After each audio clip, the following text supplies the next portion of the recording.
Okay, it's after time, so I want to go ahead and call us to order because we have quite a few presentations on the schedule today. We're going to start with our welcome and introductions. I'm Liz Sheehan. I am on the board for Homelessness Prevention and Intervention and chair of this committee. We are here for the Program Performance Evaluation Committee. Didn't say that at the beginning. But let's do introductions. We'll start this way and go around and then catch our background. Bruce Davis, HPI Board. Marissa Webb, I'm in the Office of Homelessness Prevention and Intervention. David Chad with the Hope Center. Jeff Heron, Manager of LFUCG's Office of Homelessness Prevention and Intervention. Benjamin Dunaway over for the Lexington Rescue Mission, caseworker, street outreach. Erica Dominguez, I work with Lexington Rescue Mission. Marty Jones, Community Action Council. Chris Primo, Arbor Youth Services. Mackenzie Willoughby, I'm the Assistant Director of Housing Grants at Comprehensive Care. Jackie Long, I'm the Director of Housing Grants at Comprehensive Care. Christina Ellison with New Beginnings Bluegrass. Lila Still, I'm on the OB board and also Director of Behavioral Health, Social Work, Pre-K Healthcare. Alicia Brenham, I'm on that HPI board. Elaine Gill, Independence Place. Ryan Geiger, Independence. Cameron Rizzo, Greenhouse 17. Jordan Lloyd, just an interested citizen. Sherry Baptiste, the Salvation Army. Mary Pueblo, Salvation Army. Y'all want to introduce yourselves too, since you record our meetings every time? Sure, I'm Haley, this is Steve. We're with Lex TV. Thank you. And thank you for helping us. Okay, so the next item on our agenda is approval of the meeting minutes from April. June, sorry. I'm looking at them, but then it says approval of the meeting minutes, in those meeting minutes from April. So, okay, so the meeting minutes from June. Does anybody have any edits for those?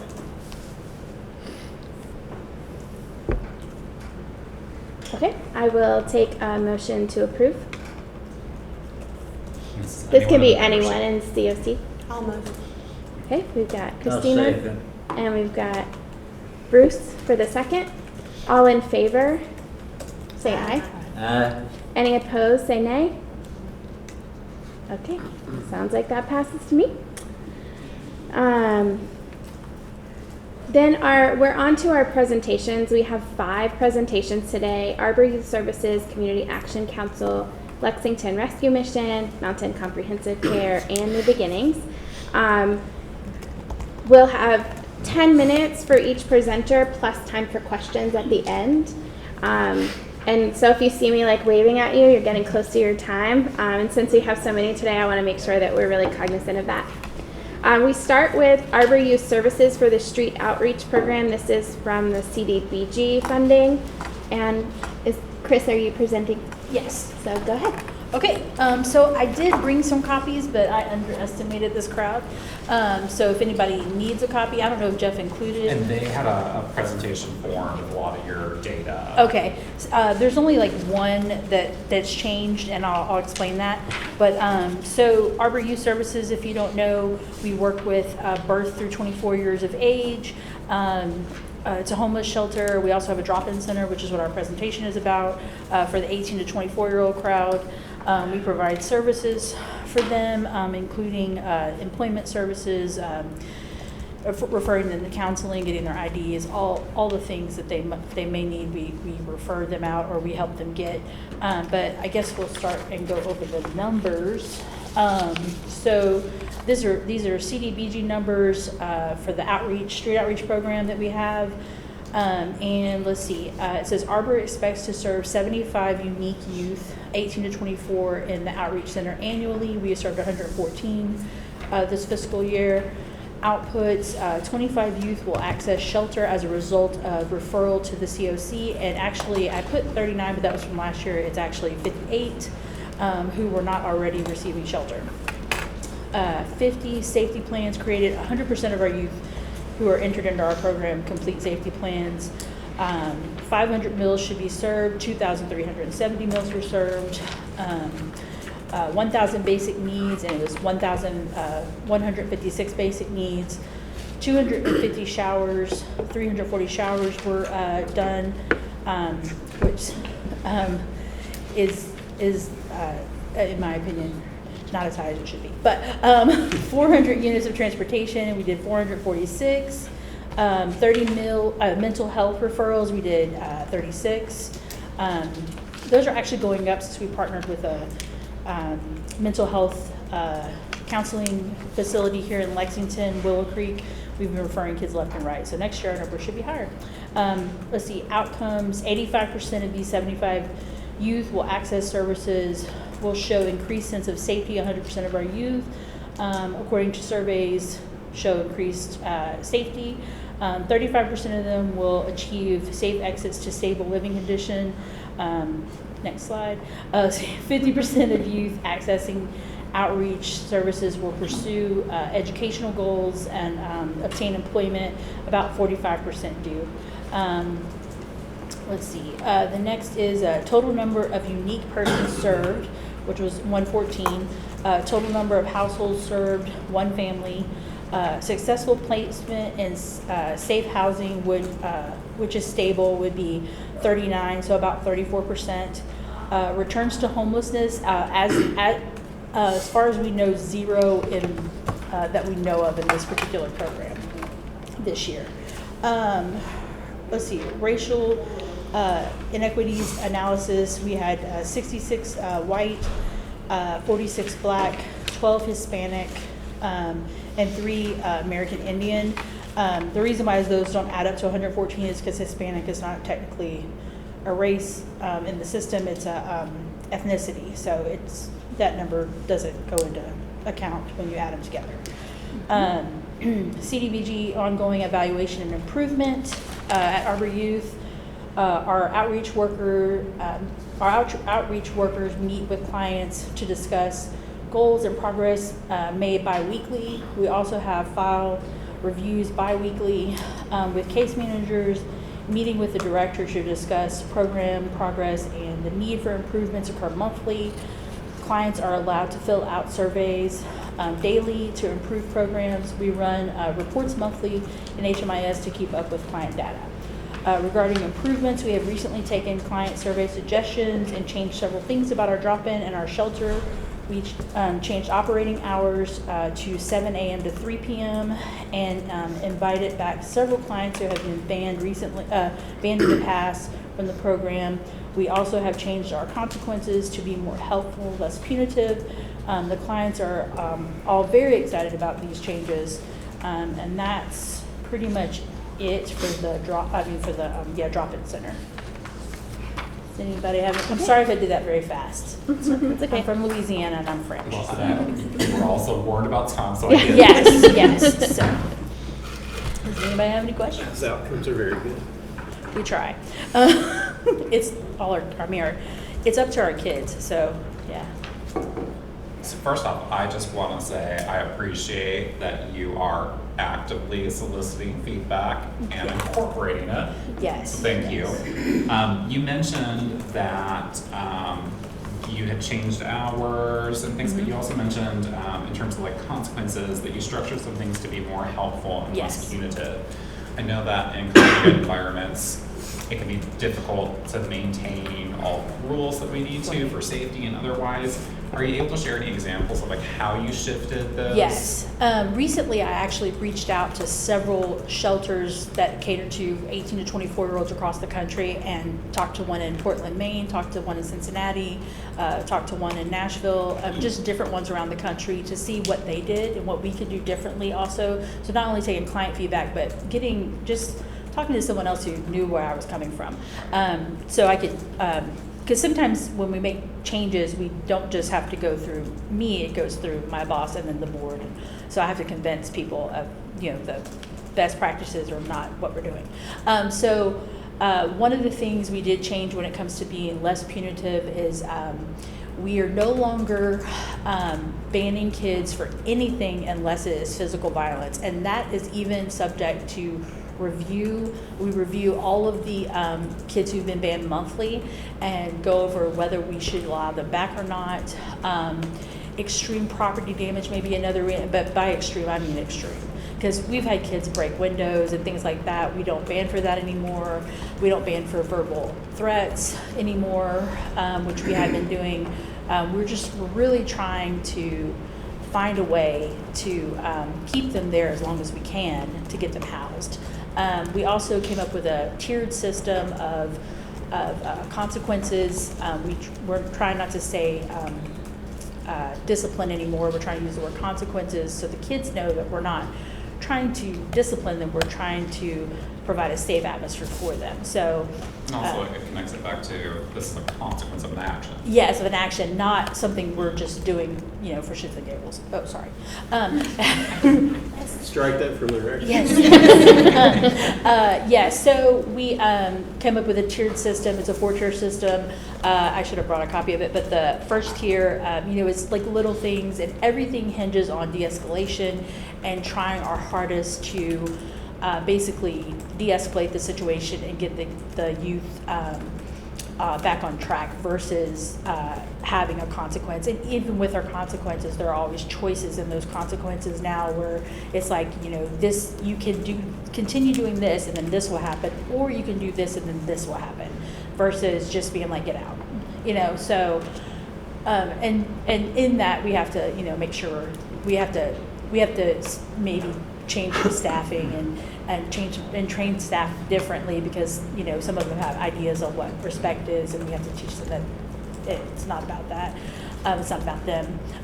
And sometimes that's hard because people come in with a picture in their head of what this looks like, and it's not what it looks like. So, yeah. I mean, I think that's really great. How have clients responded to that? They've been very happy about it. I had a few clients read over it before I even presented it to Lori. I was like, hey, can you read over this and tell me what you think? Does this sound fair to you? Does this sound like it would be something that would work? And I had like 4 or 5 kids read it, and they were like, oh, this is great. Like they thought it was much better than just a harsh, hard consequence immediately. I think a lot of providers would have the hesitancy that if they reduce or relax rules, that it's going to result in issues or even chaos for them.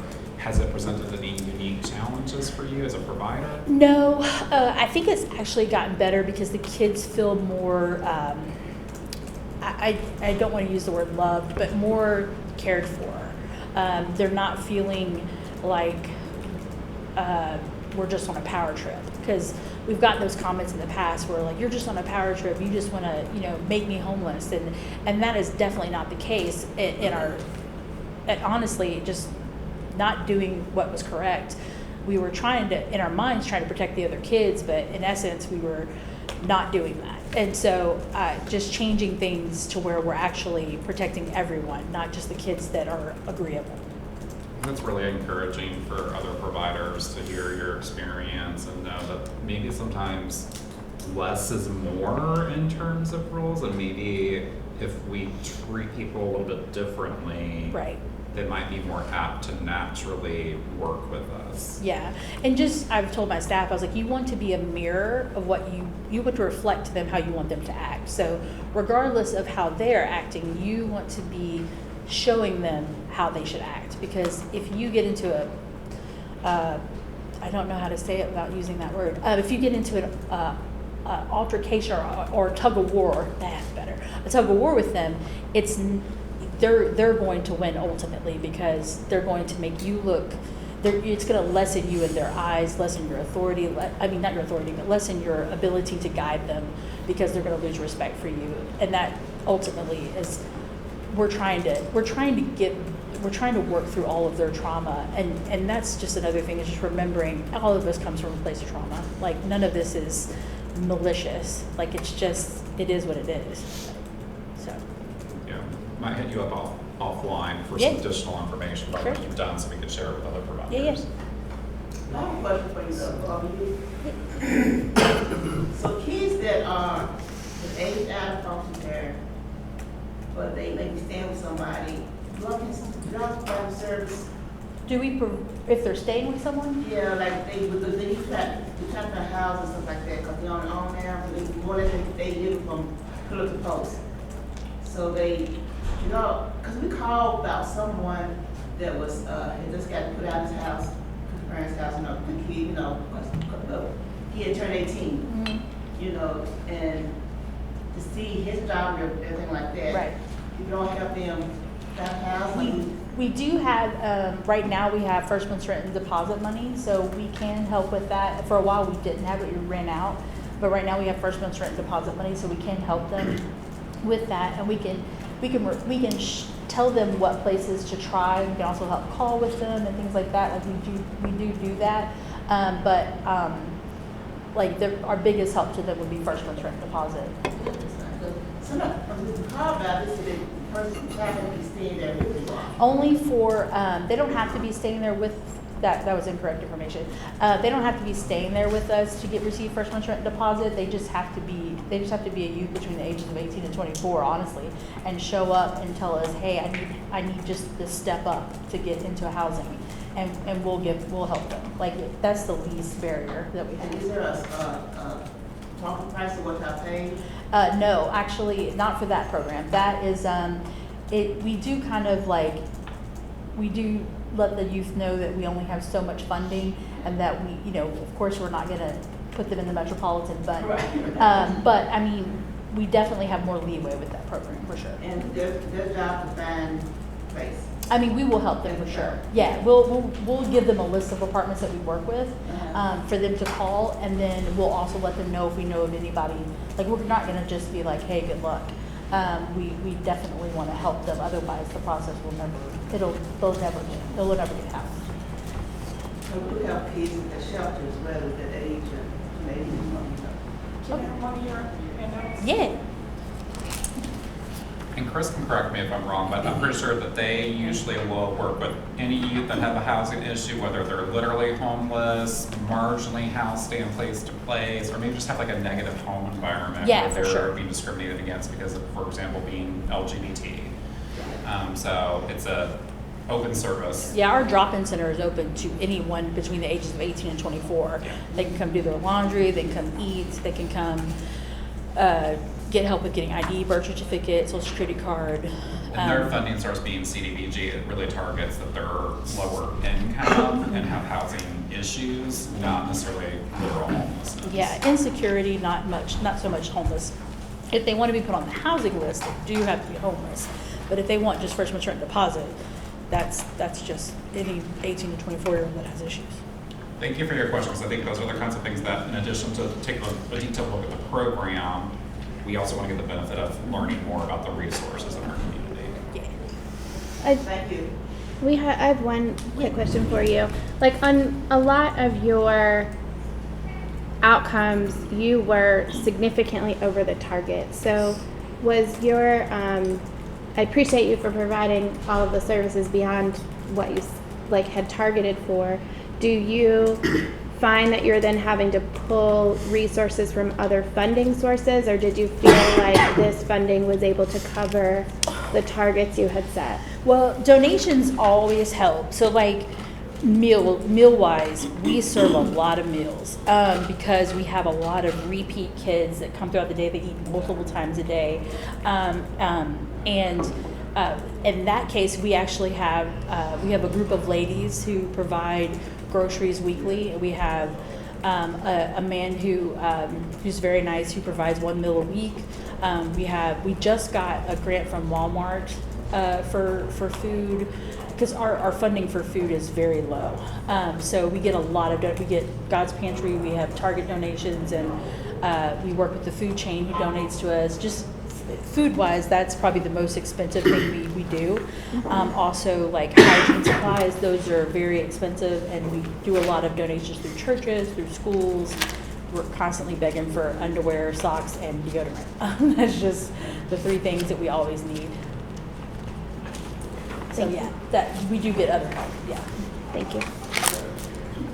Okay, so just being sensitive to time, we'll move on to the next presentation. Thank you, Chris. Thank you. Then we have Community Action Council. Marty, are you presenting for that one? Yeah. Okay. This is the Transitional Housing Pilot Program, and it was funded through our American Rescue Plan Act funds. Take it away. Okay, yeah, the Transitional Housing Pilot Project, or THPP as we refer to it,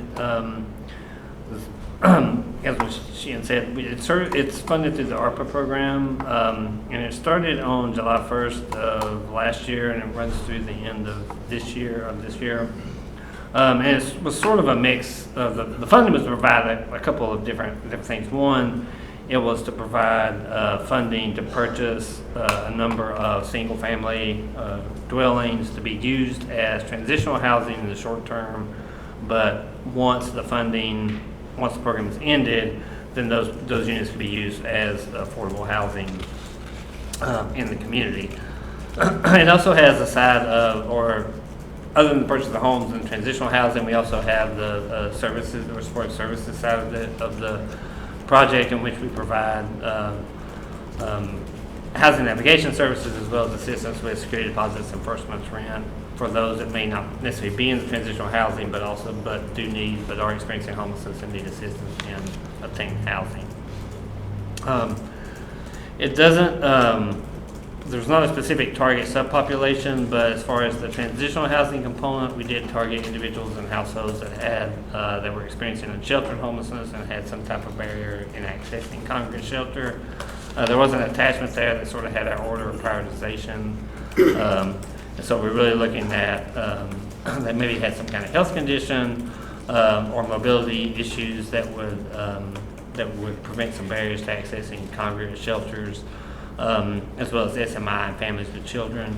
It is tied to COVID, so we did have to have some of those parameters around that. I tried to break the outcomes down in terms of the transitional housing side of things and the services only, with just a mention of the number of units that we require. So they're really in terms of the number of persons served, I don't think we actually identified a number of people. It was more households. But to date, we've served a total of 96 people through the transitional housing side and 301 through the services only side. As far as households goes, that breaks down to 45 and 114. Transitional housing has been a little less than what we projected, but these are outcomes through the end of June, so we are still operating the program, and those targets are for the full 18 months of the program. In terms of the services only side, right now the number is a little higher than what we had projected. In terms of the breakdown, they're sort of divided as well between the transitional housing side of things and the services only. It was interesting. We served more males. It was a smaller number, but more males than females through the transitional housing side, and that was true. Served more males than females through the transitional housing side, but more females to males in the services only. But you can kind of see the breakdown of that. It was interesting to see that the race in terms of the transitional housing versus the services only side was almost even or split evenly between those that are white and black versus the transitional housing, which was more of a 2-to-1, and there were a few others. But and then, not surprisingly, the Hispanic versus non-Hispanic was largely toward the non-Hispanic side.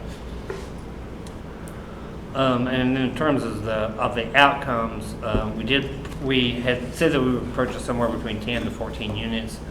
We didn't provide a specific number just because this was based on, we had a set amount of funding, and it was going to depend on, just the market as far as what units would be available. We did make an effort to try to purchase houses, or we did have one duplex that were in different areas of the town. So we do have, houses that are off Versailles Road. We have a couple that are out in Masterson Station. We have like one near the Bryan Station area, and we have that are just kind of scattered. A couple that are off the Georgetown Road. So we did try to make an effort to purchase those in different areas of town, but also keep in mind that they would at least be close to the bus line for the households that were served. And then in terms of those that have exited, those that exited the transitional housing unit, 20 households or 57% had exited to permanent housing. We did have a few that left for maybe that exited to a institution such as recovery center, or we had some that just moved in with, just kind of disappeared or left the program. And then as far as those that have been housed through the services only side, so 202 individuals. And then in terms of those who exited, their average stay was 57 days in the transitional housing component. That doesn't include those that maybe haven't exited yet. I think that will be a little bit longer once they do, but that's where we're at in terms of those outcomes. Those really weren't outcomes that we identified in our application, but that was just what's available at HMIS, and typically those are related to the performance standards for the COC. So I just wanted to include those in the presentation. And this is similar as far as our efforts toward the diversity, equity, and inclusion. We do have we did hire a SAP person to address diversity, equity, and inclusion within the Community Action Council as an agency as a whole. And they've done some things such as training and looking at doing other trainings, as well as newsletters and some other efforts within the agency. And then also I will say we are in the process of doing some strategic planning for the agency, but that also includes some housing specific strategic planning. So we do have some process and work to get some focus groups and some surveys to collect information from partners as well as participants and those with lived experience to try to incorporate some of those into our strategic plan and also into the operations program. That's pretty much it. So if they have any questions. Thank you. We can open up for questions.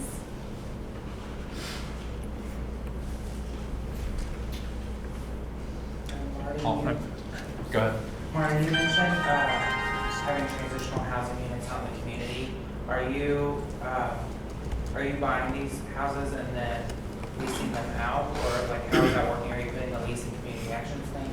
So that's an interesting question. So currently they're part of the transitional housing program, so we don't charge rent to the business that are staying there. They're housed, and based on the setups of houses and who we had there, they're used to house individuals or families, and sometimes those are couples and those are shared.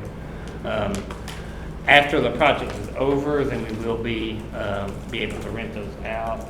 We are sort of in the process of developing exactly how we're going to do that and how we're going to target that. Since we did, as part of the stipulation of using the city's funds to purchase those, we do have to target, or they're considered affordable housing, so there is a maximum income that we can, for those that we can rent to, I think it's just 80% AMI. But exactly who we, how or who we target those to, we're still kind of in working through that as far as how that's going. But the community action would be the owners of the housing. Is there like an occupancy agreement or anything that would be signed by a participant?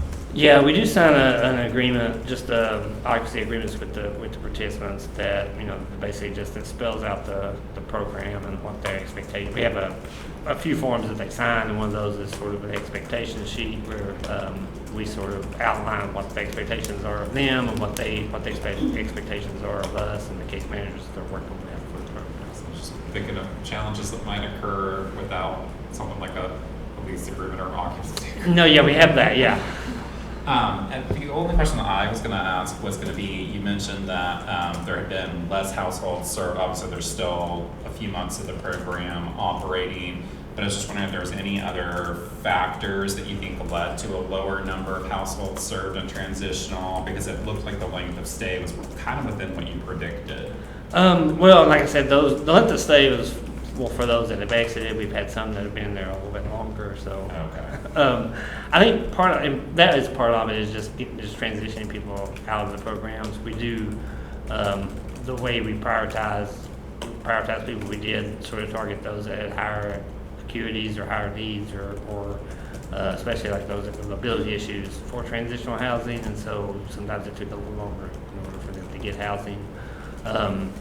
And then just in terms of the process of bringing the houses online as we purchased them, it's not like, we had as we purchased them and had them ready, we were able to get people in, but then when we had to do things like purchase furniture and things like that, we could start the SSO side without having to do some of those steps. So given the time frame, it took a little while to get up to all those houses up to where they were ready to rent. And then there's also the turnover time when a household or an individual moves out, such as cleaning a place. If we do let them, they are allowed to take their beds with them, so for their housing. So we do provide that for them. So we do have to replace that. Usually there's some cleaning and sometimes damages and things that have to be repaired.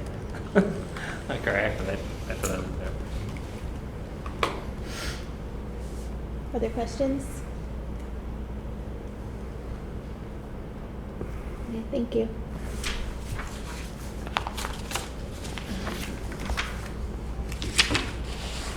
Okay, the next presentation is the Lexington Rescue Mission. This is for the street outreach program that was ESG funding. So I'll turn it over to you, Erica. So the Lexington Rescue Mission has a homeless day center where we serve meals 6 days a week, and we provide basic needs services and other services there. In 2021, we started our street outreach program. The statistics I'm sharing is from 7/1/21 to 6/30/23. Our grant funding will end. I believe it's actually September 6th of this year. So the Lexington Rescue Mission Street Outreach Team works with unsheltered persons who are living in vehicles and encampments or in places not meant for human habitation. People are encountered by receiving referrals from the city, churches, businesses, individual community members, and through the LRM Outreach Center, in coordination and working with the Hope Center, Community Action Street Outreach Teams, and with the New Vista Drop-In Center. A team of 2 to 3 staff and volunteers investigate encampments. They will engage people living there, providing immediate basic needs, including clothing, food, water, hygiene, sleeping bags. When the volunteer doctor is present, medical needs are immediately assessed and referrals are made for ongoing medical attention. Documentation of homelessness and assessments are completed as much as people are open and willing to participate. Information is shared with temporary shelters and treatment options. There's follow-up to provide ongoing basic needs and build a case plan to move towards permanent housing.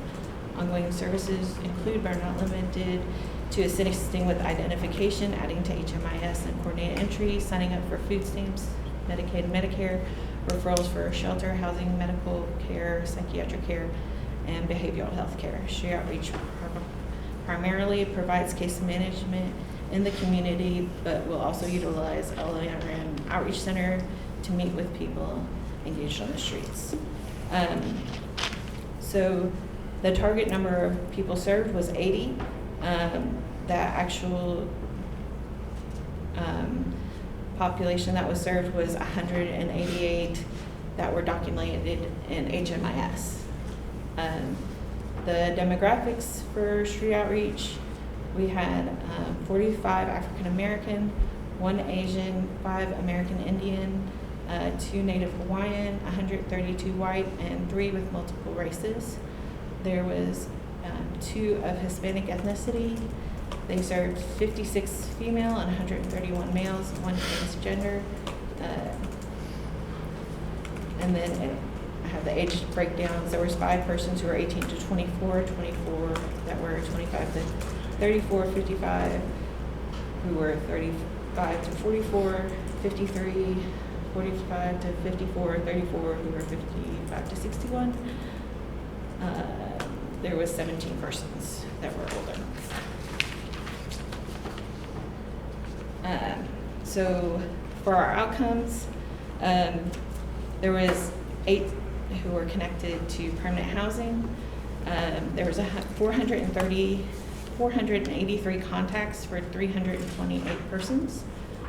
There were 75 that were enrolled in coordinated entry. There was 746 clothing assistance given between individual items and vouchers. To 9 IDs were assisted with. There was 105 referrals to treatment for 80 participants. There were 82 temporary shelter referrals. 260 bus passes were given out. Increased in income, retained income, there was 5 that increased in income, 39 who retained income. Sleeping bags, there was approximately 241. Some other data that I didn't put in there is we give out food bags regularly. We gave out approximately 1,300 food bags to 609 people. 75 people received Greyhound bus tickets who were homeless, who had permanent housing in other places. We helped with 245 loads of laundry for 94 persons who were street homeless, and we are a mailing address for 105 people who needed that service. Ongoing evaluation and improvement. Evaluation is completed and reviewing caseloads on a weekly basis and supervision. And then outcomes are quarterly reviewed with our chief operating officer. An improvement is to align tracking outcomes with LFUCG standards of street outreach that were approved last quarter. Also to make sure program procedures align with the COC standard overall. This is currently being evaluated by the street outreach team and leadership. It is also our future plan to be able to break down our services by race to complete an annual review of services to see if there is a racial disparity.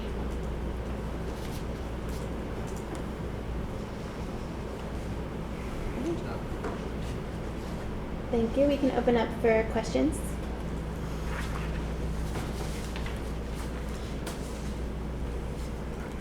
Please, I hear one. Yeah, sorry. Compared to all the other high numbers, the IDs, what issued through you all or have, seems to be low. Doesn't seem to be a need for that or requests or what, or difficulty in obtaining or what seems is the? For the IDs, I think it was the funding source when that opened back up.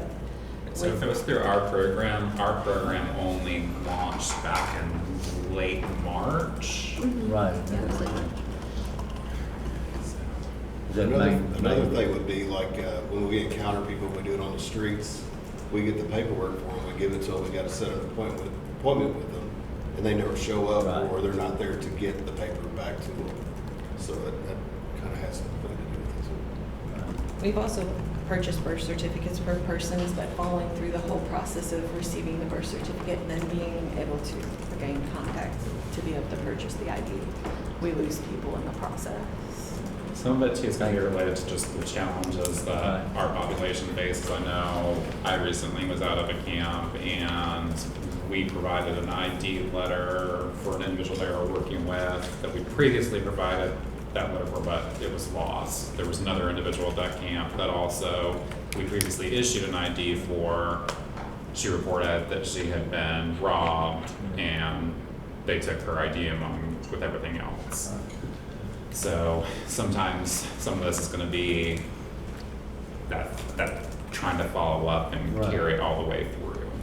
Like I haven't seen this one individual for 2 weeks, but I saw him today. I'm like, hey man, I have your paper. I've been holding on to it forever. So I'm going to actually meet with him tomorrow. We're going to get him an ID and stuff. So. Good. Thank you. Other questions?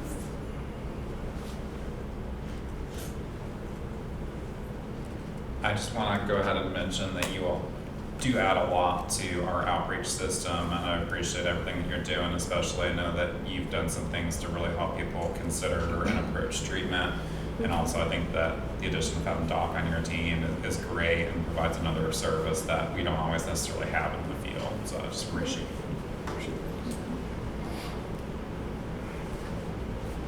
Okay, we will wrap that one up then. Thank you, Beth.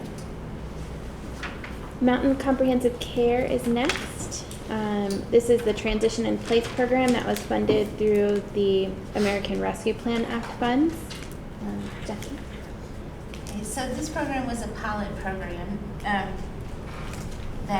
an RFP was issued for, and nobody answered it. So I wrote the grant in 4 days, and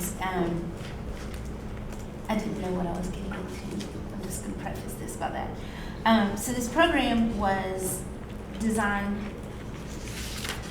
with the broad thought that people could be quickly moved into permanent housing with us master leasing it, which that was what the RFP laid out. You had to master lease the units, and they were for people who had barriers to shelter, mostly with the emphasis on pets. And so the master lease not only had to be, with a landlord who would let us, take people from homelessness and put them directly into housing, they had to allow pets of any kind and any number. So that was kind of a challenge. And then they were supposed to stay there for 3 to 6 months. We would give them intensive case management. And at the end of 3 months, if they weren't able to transition the lease into their name, then they could have another 3 months and transition the lease into their name. Then I don't think I've had one person who transitioned into their name. So that was 3 to 6 months was a very short period of time. And then so ultimately they were supposed to be able to quickly maintain the housing themselves. And that was, the idea was that we had a lot of people in the system, we thought, who were sleeping in cars because they couldn't access a shelter because of their pets or something. And otherwise, we're going to be able to get a job quickly, or we're already working. We didn't really, at the end of the day, see that many referrals like that, though. So the total number of persons that we served from July 1st, we actually got started in November because we had to find units to lease, and that was a challenge. So we served 55 people in 34 households. So 48 adults, and there were 7 children and 2 veterans, 3 chronically homeless, and 3 households with pets. Most of those households with pets came from the Bourbon Court folks. So just a little backstory on that. As we progressed through this, this was supposed to be a 3-year program, and that's the way we wrote our budget, was 3 years with, graduating number of people leased up from year 1 to year 2 and into year 3. The city came to us and they were concerned about the spin down because we had gotten started late because we couldn't find units to lease. At that point, we talked about changing the model to rental assistance too, because we only had 6 units that were leased, and we needed to lease 15. So we kept trying to find people who would be able to quickly transition. Jeff was sending us referrals, and we had agreed that we wouldn't take anyone who was over a 5 on their VSPDAT. Unfortunately, VSPDATs, as we know, aren't always really accurate about someone's acumen to maintain housing on themselves. So through these conversations with the city, we did our best to ramp up. We had conversations with the Downtown Landlord Association, trying to convince them that it'd be a great idea to master lease. None of them are, the biggest issue we were having with landlords was that we weren't paying rent for 12 months. So the person was gonna have to be able to transition, and, you know, they were supposed to have income, but would they really have the income that the landlord expected? And so there were a lot of barriers surrounding trying to master lease rents for that, or units for that short of a time. So ultimately, well, in the effort to spend down some of the funds, when the Bourbon Court situation happened, we agreed to use our funds to put people in hotels and have our case managers also give them case management to try to move them into housing. So that's why you see some of my performance measures are broken out into Bourbon Court outcomes. So we served a total number of 34 households. Of those, Bourbon Court, we served 14. 10 of those were provided hotel assistance. So we also worked with the city to augment the net amount of security deposit assistance that people who were already had identified housing, that we could help them go ahead and get into their housing. So there were 4 households that didn't stay in the hotel but did get hotel or housing assistance. So the 3 of those Bourbon Court had pets. So I actually think that under my demographics, the 3 households with pets were not the Bourbon Court ones. We had 4 moves into permanent housing from the Bourbon Court folks. The moves into permanent housing that were not Bourbon Court, were just regular tip clients, we had 2 households that were able to maintain the rent on their own. 2 moved in, 2 had subsidized housing. We had 1 had a mainstream voucher, and 2 that bought COC PSH vouchers. The length of stay was supposed to be 3 to 6 months. The average has been 6 months or more. We had 11 exits to permanent housing. That that could have been staying with family or just maintaining rent on their own somewhere, but that number was taken from our APR report and going through and checking every single person to see what their exit status was. So of that, we only had 1 who returned to homelessness, and he remained in the shelter. I actually don't think he was ever moved into housing. And then we had 1 who had income growth in that time. So as I said, we experienced a lot of challenges with this program. Besides the slow start and trying to find landlords, we were able to rent a unit at Raintree and 5 at Lincoln Terrace. And like I said, we met a lot of times with OB staff to try to tweak the program to make it more successful. Like we went from a master lease model to a rental assistance model, and tried everything we could to get qualified people into the program, and be able to serve them quickly. We limited the acuity so that we would have a better chance of being able to transition them into their lease. And of course, changing it to a voucher program did allow us to grow the program a little more quickly. Ultimately though, because this was ARPA funding, the city didn't really want us to spend it over 3 years. Even though our budget that we provided was a 3-year budget divided into 3 separate years, they really wanted us to spend it a lot faster, so we just couldn't accommodate that. We tried and we just couldn't do it. So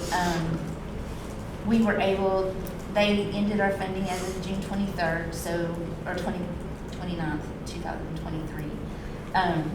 We were able to negotiate with the city where they prepaid some of the rents through August so that we could have a chance to try to find placement for some of the people. Right now, we still have 3 households at Lincoln Terrace, and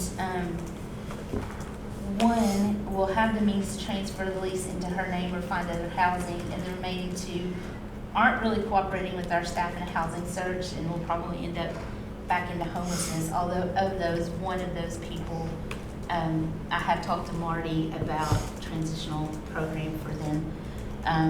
The other household, I don't know.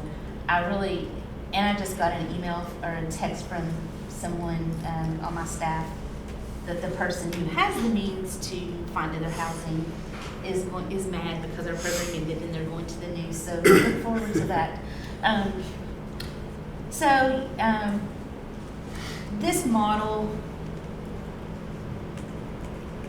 I think this was a real big learning process for Jeff and I both. We've had so many conversations about it.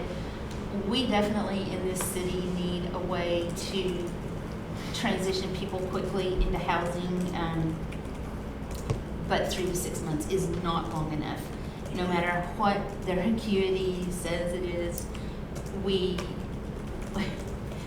every time we were like, this one's going to do it. It was like, no, this one's not going to do it. So we even had one who had a job with the city and couldn't sleep in their car because of this job. And they, approached Jeff and us, and we put them in a unit, and then they would never transition the lease. It was like, oh yeah, I'm gonna go sign those papers. Then we find out that they got fired from that job really quickly. So it's just been a challenge. This one was a real challenge. We have, of course, we know that the city, it's hard if you don't already have a established relationship with the landlord. It's hard to master lease, especially the 3 to 6 month time period is very hard. The voucher, did work out better, but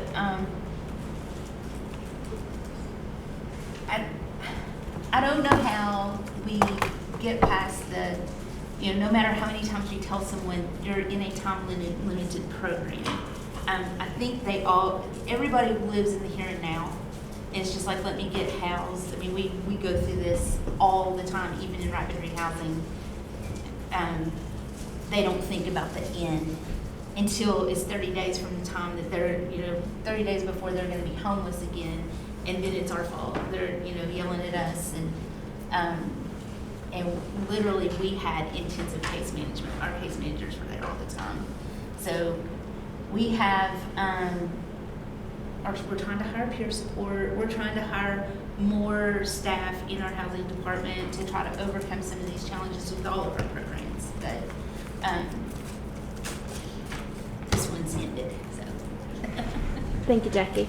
And I appreciate you explaining to us some of the challenges that you faced and giving it a try, despite the difficulties. Yeah. So thank you for that. I will say, we have ongoing costs from it that we're not going to get paid. Like the 3 people that are still in, that August 31st are supposed to be out, we're going to end up incurring legal fees. So I think when they decide that they're going to end the program or whatever, they need to give a little more. They gave Jeff very little flexibility, but when it's ended that abruptly, it left us really with some costs. I think that's going to, even though we tried to anticipate every cost, I think that is an issue. Are those legal fees related to landlord costs or costs associated with removing those folks if they are not into vacate time? Well, we're going to have to go through a foreclosure process with them probably. Not foreclosure, eviction. And we're going to have to go through the courts, and then we're going to have a landlord that's, the lease is in our name. Right. So it's going to cause, corporately kind of an issue. So yeah, that's going to be a big issue if we can convince them to go somewhere else. And in our system, people will look at you and say, I know my rights. And they aren't always accurate, but they're always think that they're going to always force you to the end. So I am greatly disappointed in the way some of this is turning out. In terms of the screening criteria for the folks that went into these scenarios, like was there a particular demographic or folks within that were already sort of associated with your organization that you sort of funneled into this? Like how did you find the folks who ultimately got into this program? It all came through coordinated during the OB office and people who had a VSPDAT, and street outreach. Like a lot of it, someone would be on the streets and then they would call Jeff, and then they would be like, okay, they probably are a good fit for this. And we looked at the VSPDAT score and to make sure that they had a lower acuity, and then we had our case managers talk to them and try to assess them. And usually it was someone who, they would, the ones that were the biggest surprise to me are like, we had several people who were, they could get a job and we just, wouldn't go to Jubilee jobs even if we gave them a ride or whatever. They just assumed that placement was never going to end, even no matter how many pieces of paper you put in front of them to sign and how many times you say 3 to 6 months, And we started out saying 3 months. We didn't even give them the 6-month option. On our end within the office, we tried to keep the original spirit of the RFP we saw that a lot of the folks that had pets had very high acuities that indicated they needed something like permanent supportive housing, so we didn't want to shoehorn those clients into this program. We looked at overall barriers to shelter, if somebody wouldn't have another shelter option available, and viewing this as another interim option that was available, trying to look at households that had lower acuity levels or incomes that might be able to facilitate the transition in this time frame. Some of the households clearly had some needs greater than what this could provide. And I think another thing is to compare this with the outcomes of THPP. I think it also demonstrates that as a community, our reliance on the rental market is troubling. The slow startup, but also I think we have a lot more flexibility if we have organizations that are operating housing versus independent landlords who might not have the same commitment to this work as us. And I struggle daily. I feel like a complaint department.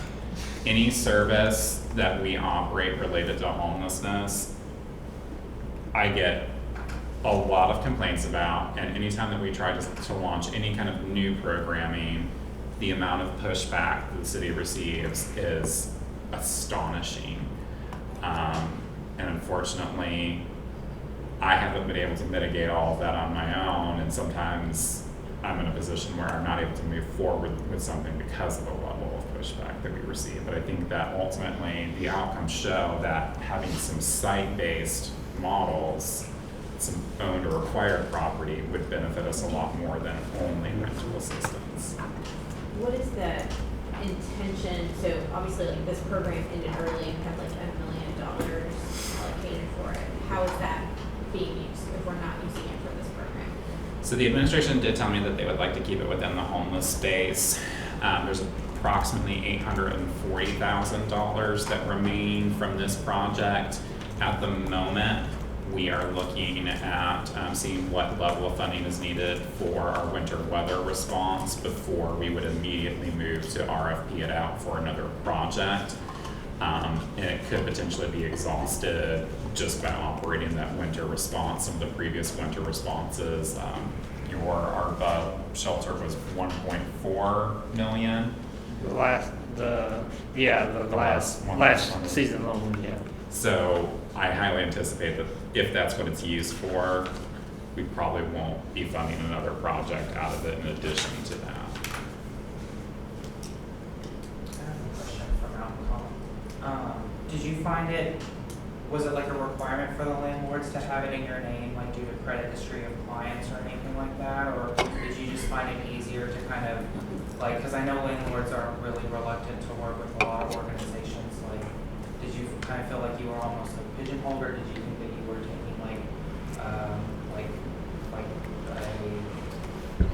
like an advocate-centered approach for a client, making it easier for them, or did you feel like you had to do this to work with landlords? Question. Well, we had to do it because it was a requirement of the RFP. Okay. So the RFP was written that we would master lease units and then transfer them into the client's name. So then that added an extra wrinkle because you had, the landlord had to agree that they would let them transfer it into their name. We can probably take one more question if anyone has another. Why was it 3 to 6 months? Was that just like what they decided? That was the RFP. Yeah, RFP, okay.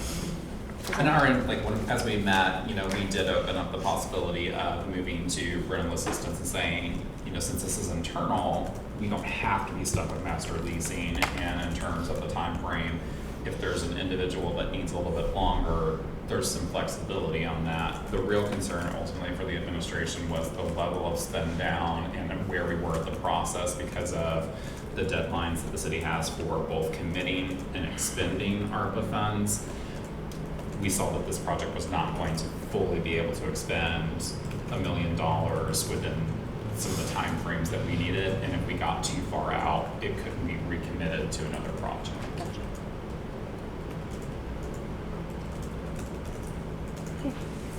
Thank you, Jesse. Our next presentation is from New Beginnings, so we'll turn it over to Christina. So this is for our housing navigation project, which is funded through CDBG. It targets adults with serious mental illness and specifically people with a diagnosis of like schizophrenia and schizoaffective disorder. And it's got a few criteria. They can be coming out of a higher level of care, experiencing homelessness or at risk of homelessness or housing instability, and then fall below the HUD-defined low income level. Most of our referrals from this program come from Eastern State Hospital, Central Kentucky Recovery Center. We've taken referrals from other hospitals, personal care homes, like last summer when the Mesner's group home closed. We served those gentlemen under this program. We also have it kind of designed too so that when people are ready to graduate from our COC PSH program but still need kind of some support services, they can step down to that. So over this past grant year, we've had one client served who was stepping down from our Housing First PSH program. We thought we were going to have another one, but he was doing very, very well with the ACT team, and we're thrilled for him, so he just graduated all on his own accord. So this program, one of the challenges is that there's not funding for like any sort of housing rental assistance, so it relies really on resources, vouchers, subsidies in the community. And as we've talked about, the rental market is terrible. So that's posed a big challenge. We have served 31 individuals on this program over the last grant year. Our target is 30. 16 of those individuals, 15 entered the program experiencing homelessness, and then 16 individuals we helped with like homelessness prevention efforts. And then 5 of the clients we served were Olmsted identified and came from Eastern State and CKRC. And if anyone is not familiar with Olmsted, the criteria for that is a diagnosis of a serious mental illness, a history of frequent and or lengthy hospitalizations, and like a demonstrated difficulty in independent living in the community. So we had 5 individuals who were Olmsted identified that we helped house. I want to give a warm and fuzzy story about one that we housed this year. She just passed her 6-month mark. She is a 61-year-old woman. I remember working with her when I was at Eastern State like 10 years ago, and even back then she had lots of housing instability, periods of homelessness. She has been housed now over 6 months. She is healthy and happy and thriving. It's very, very sweet. She, one of the biggest things her case manager has been working with her, and she's like concerned about her mail. I'm not getting my mail. They've talked to the postmaster, they've gone to DCBS, they've gone to Social Security to verify her address and everything. We figured out finally she's not receiving all of the junk mail that she used to get when she was housed years and years ago. So she thought there was a deficit and somebody was taking her mail. We can send her some cash. I know. Like racking our brains, like what is she expecting? It's like, do we need to start writing her letters? Like, so we figured out that's what it was. So it's just like super, super sweet. So like I said, we've served 31 people over the past grant year. A little more males than females. 74% people who are white, 19% black, 6% biracial. We didn't have anybody of Hispanic or Latinx origin. And then I've got our ages breakdown there. Since this is a SSO project, we have different performance measures. So ours are that the participants who enter the program experiencing homelessness will secure permanent housing, and then any of our participants that obtain housing in the program will maintain that housing for 6 months. And I'm very happy to report we are exceeding our targets of 75%. Of the 15 clients we had that entered as homeless, 9 out of 10 could be counted towards it. We had 5 that weren't included in the count because it was determined they came from Eastern State or CKRC. They needed a higher level of care or required longer hospitalization, and then we had 1 client that passed away, so we excluded 5 from that count. So 9 out of the 10 people were able to obtain housing, and the one who didn't disappeared to Louisville and ended up in their homelessness system. And then we had 16 clients overall, except for assisted with homelessness prevention. And then we had 24 clients overall that had secured housing.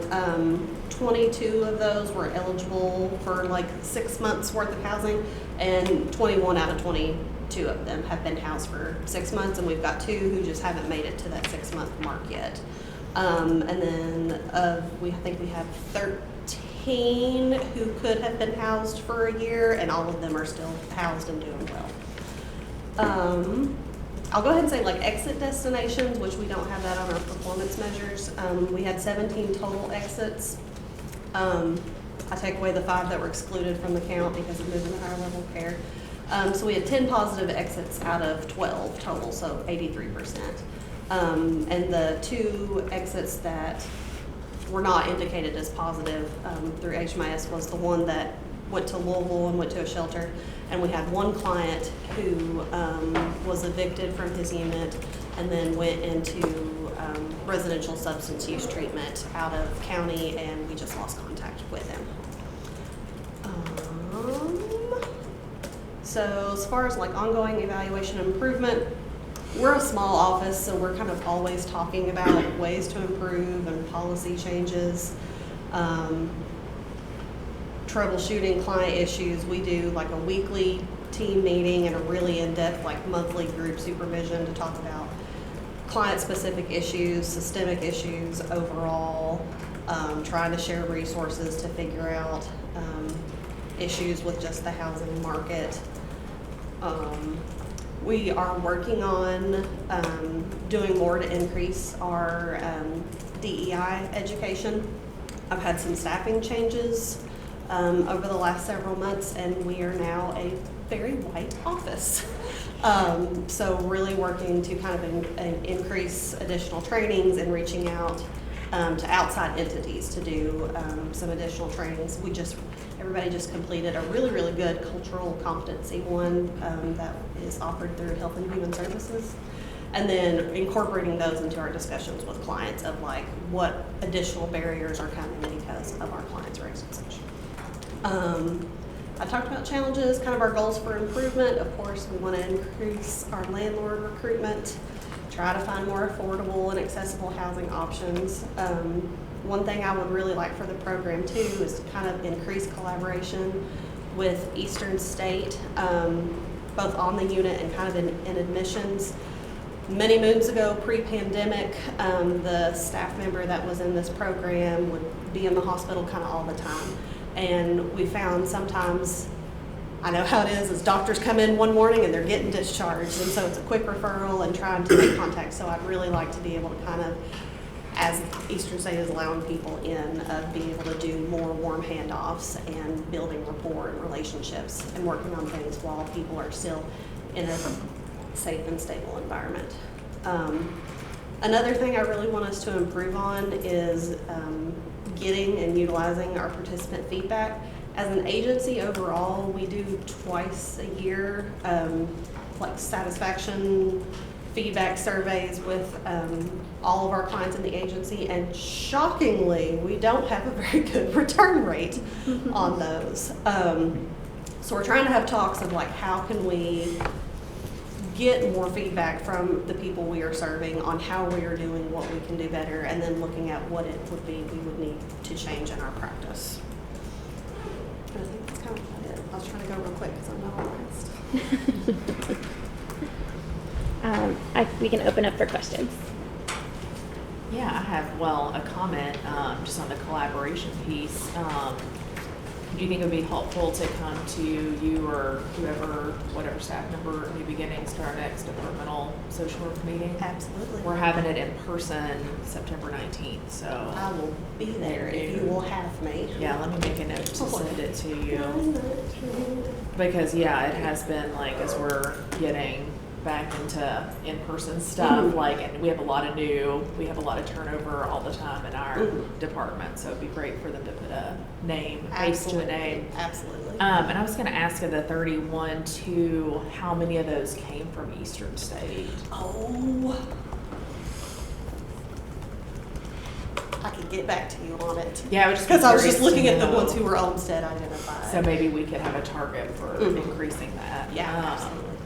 Do you know how many, and then I guess like also how many were referred from, like how many referrals are you getting?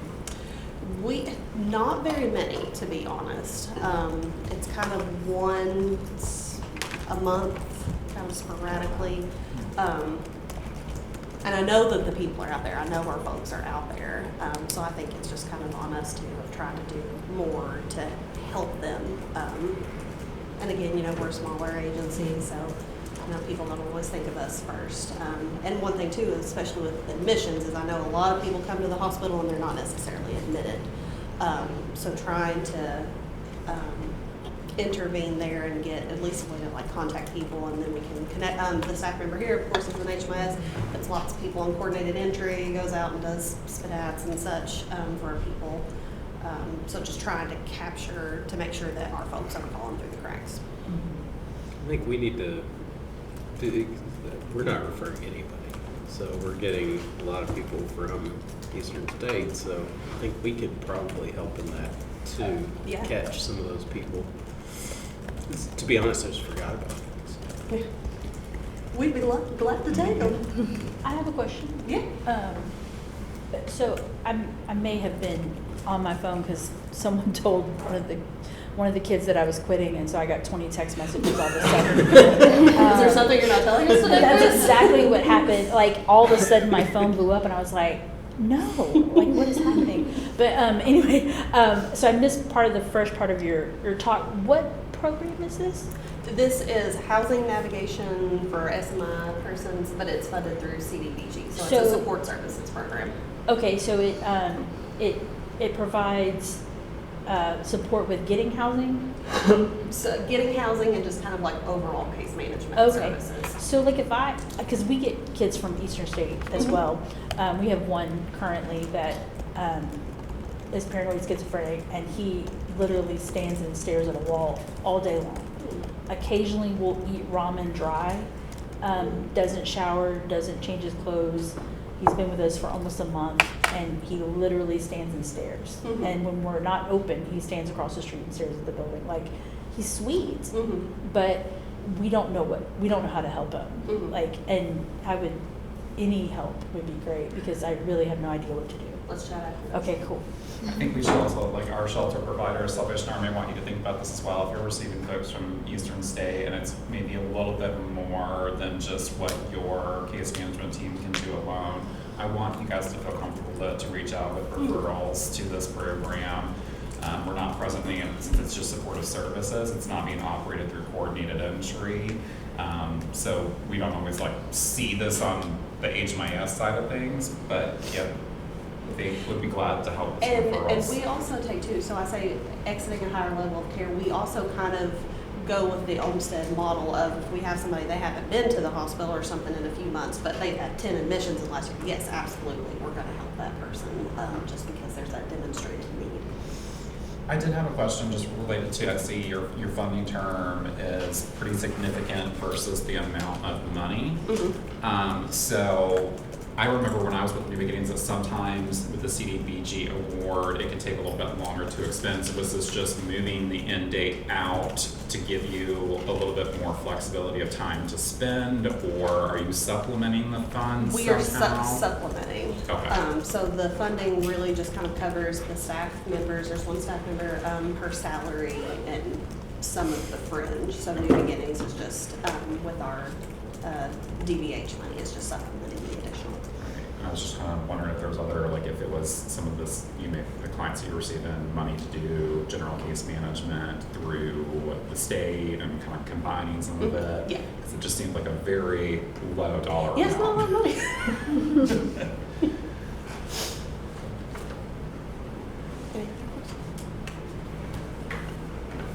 Okay, thank you. Moving on through our agenda, that is all the presentations we have today. The next item on our agenda is any other public comments that anyone would like to share with the group.